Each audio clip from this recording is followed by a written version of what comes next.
In 2008, Burhan Hassan, age 17, boarded a flight from Minneapolis to the Horn of Africa.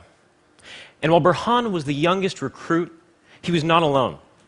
Al-Shabaab managed to recruit over 24 young men in their late teens and early 20s, with a heavy presence on social media platforms like Facebook.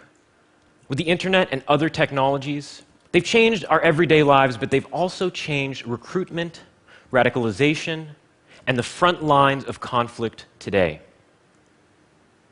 What about the links connecting Twitter, Google, and protesters fighting for democracy?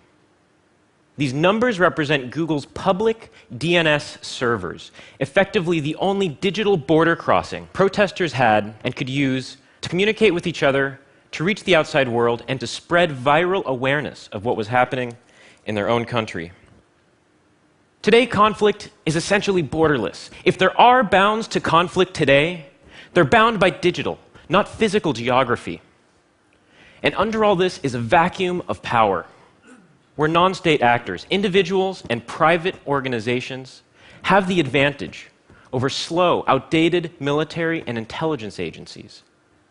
And this is because in the digital age of conflict, there exists a feedback loop, where new technologies, platforms like the ones I mentioned, and more disruptive ones, can be adapted, learned, and deployed by individuals and organizations faster than governments can react. To understand the pace of our own government thinking on this, I like to turn to something aptly named the Worldwide Threat Assessment, where every year, the Director of National Intelligence in the US looks at the global threat landscape. And he says, these are the threats, these are the details, and this is how we rank them. In 2007, there was absolutely no mention of cybersecurity. It took until 2011, when it came at the end, where other things like West African drug trafficking took precedent. In 2012, it crept up, still behind things like terrorism and proliferation.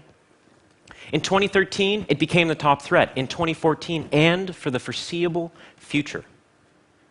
What things like that show us is that there is a fundamental inability today on the part of governments to adapt and learn in digital conflict, where conflict can be immaterial, borderless, often wholly untraceable.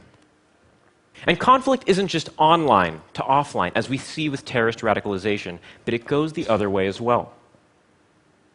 We all know the horrible events that unfolded in Paris this year with the Charlie Hebdo terrorist attacks. What an individual hacker or a small group of anonymous individuals did was enter those social media conversations that so many of us took part in. #JeSuiCharlie. On Facebook, on Twitter, on Google, all sorts of places where millions of people, myself included, were talking about the events and saw images like this, the emotional, poignant image of a baby with #JeSuiCharlie on its wrist. And this turned into a weapon. What the hackers did was weaponize this image, where unsuspecting victims, like all of us in those conversations, saw this image, downloaded it, but it was embedded with malware. And so when you downloaded this image, it hacked your system. It took 6 days to deploy a global malware campaign. The divide between physical and digital domains today ceases to exist, where we have offline attacks like those in Paris appropriated for online hacks. And it goes the other way as well. With recruitment, we see online radicalization of teens who can then be deployed globally for offline terrorist attacks. With all of this, we see that there's a new 21st century battle brewing, and governments don't necessarily take a part. So, in another case, Anonymous versus Los Zetas.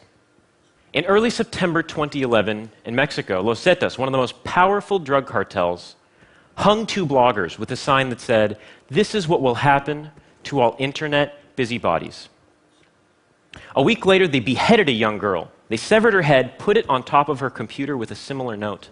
And taking the digital counter-offensive, because governments couldn't even understand what was going on or act, Anonymous, a group we might not associate as the most positive force in the world, took action. Not in cyber attacks, but threatening information to be free. On social media, they said, "We will release information that ties prosecutors and governors to corrupt drug deals with the cartel." And escalating that conflict, Loseta said, "We will kill 10 people for every bit of information you release." And so it ended there because it would become too gruesome to continue. But what was powerful about this was that anonymous individuals, not federal policia, not military, not politicians, could strike fear deep into the heart of one of the most powerful, violent organizations in the world. And so we live in an era that lacks the clarity of the past in conflict, in who we're fighting, in the motivations behind attacks, in the tools and techniques used, and how quickly they evolve. And the question still remains, what can individuals, organizations, and governments do?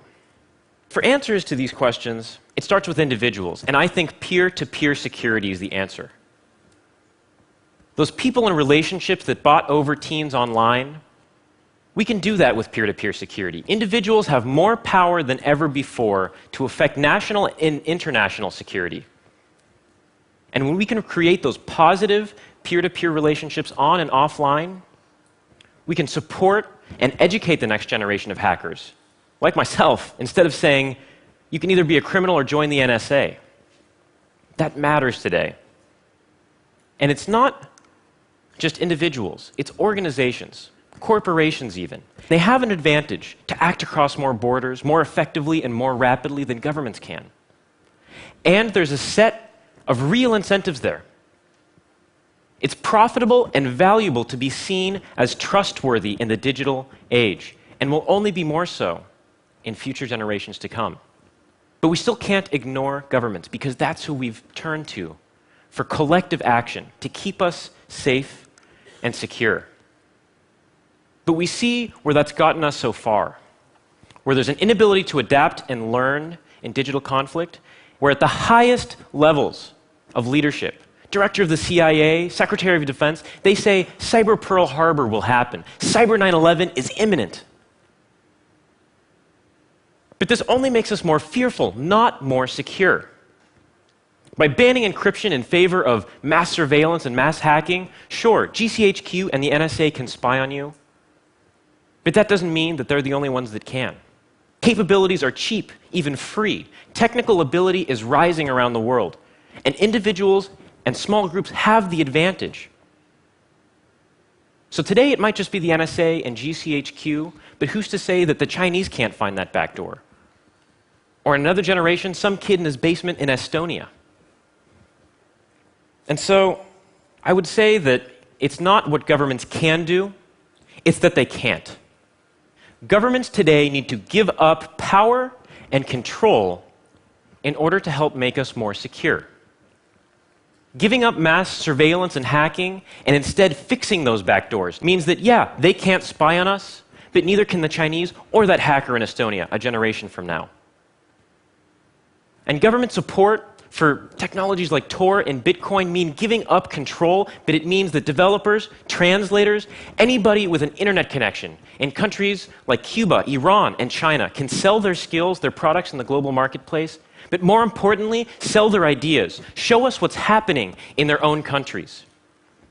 And so it should be not fearful, it should be inspiring to the same governments that fought for civil rights, free speech, and democracy in the great wars of the last century, that today, for the first time in human history, we have a technical opportunity to make billions of people safer around the world that we've never had before in human history. It should be inspiring.